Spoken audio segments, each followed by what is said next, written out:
Welcome back, everybody. Today, if it looks like I'm a little stressed out and tired and hot, it's because I am, because this is day one of a 2-day butchering session that we're doing here with us and the neighbors. I've got my trailer hooked up. We opted, rather than to haul all my equipment over to the neighbor's house to butcher some chickens, to hook the trailer on and go to their house, pick the chickens up, and bring them back here. Now, a couple days from now, we're going to do our meat chickens here as well. So if we got all of our equipment set up here, we're just going to keep it set up, and in the next few days here, we'll just shove it in the barn, we'll pull it right back out, and we can get going a lot faster that way. So let's go get these chickies.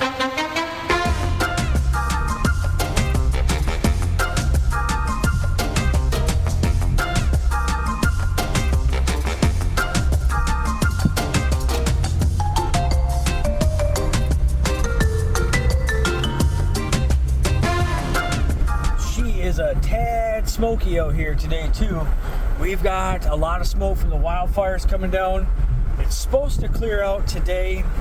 I'm hoping so because it's thick.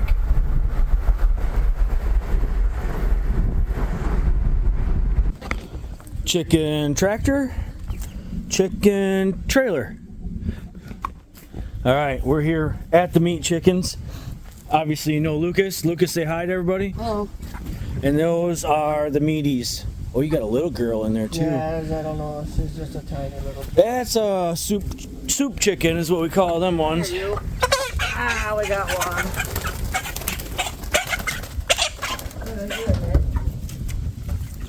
And just like that. I got one. That's a runt. That's the runt. Runt row. Runt row.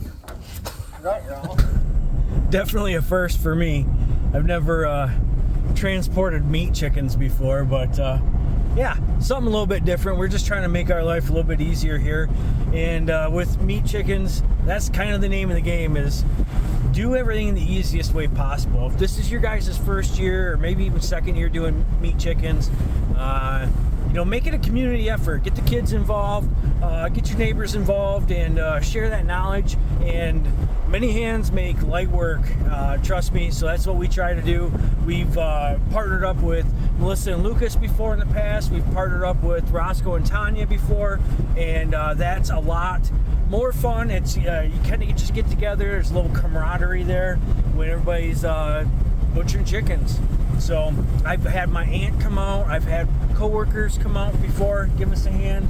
It's really a community experience, so I encourage you guys to do that. But make it easy. If it's a real chore, you're not going to want to keep doing it, and you want to keep doing this stuff. We were just in the store an hour ago looking at prices for chicken breast, and holy moly, through the roof. Let me tell you, I can buy a lot of meat birds and feed for the price that they were selling that meat for in well, we actually were in Costco and we were in Walmart, so just give you a FYI. All right, let's get these chickies. They're right back there.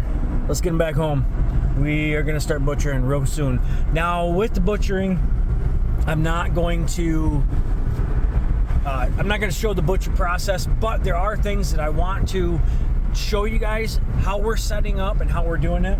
If you guys are looking for a how-to video on butchering chickens, the actual butcher process, you might want to refer to another channel. There's hundreds, literally hundreds of videos out on the internet of how to butcher a chicken.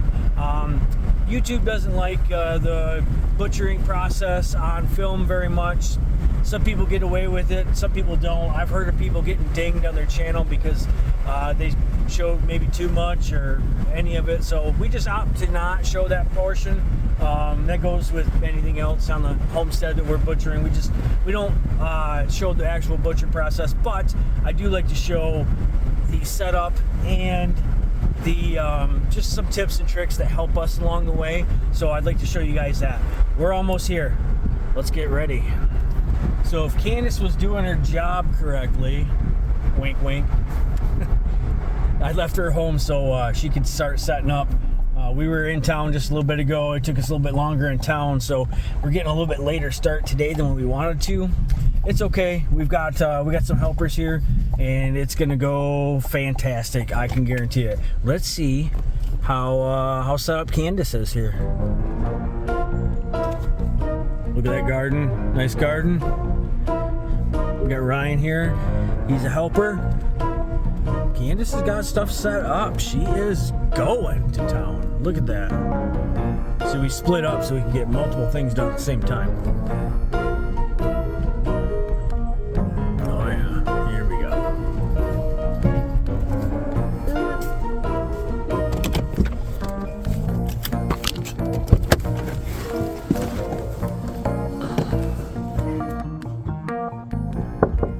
Oh, they're in there. This actually worked out really well. We've got our whole setup going right now. I've got our trailer here. We've got our killing cones over here. Hugging cones. And so we dispatch right here. Come over here. We've got our scalder going. It's heating up nicely. We've got our plucker right here. We've got our table. Butcher station.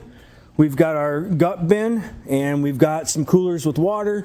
And with these ones, this time we're gonna piece these ones out. We're not gonna bag them whole and freeze them whole. We're gonna piece them out, legs and thighs, wings, and breasts, and then we'll keep the carcasses and use for stock. So this is our setup, and this is what I want to show you.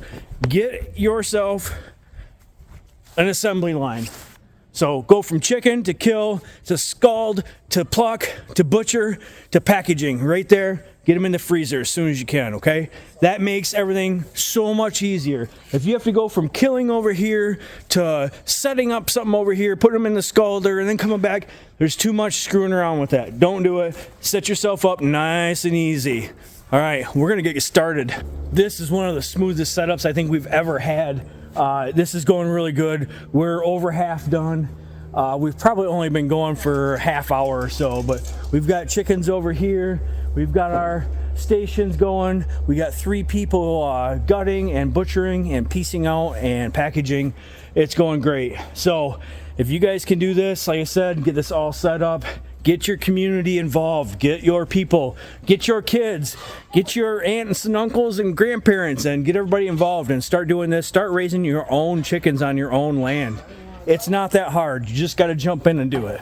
All right, we're going to continue. I'm going to bring you guys along once we start packaging. I'll show you exactly how we're piecing everything out here coming up.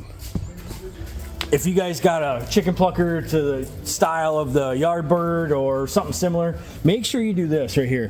Get you a bucket and then drill some holes in it. I drilled holes all the way around this bucket.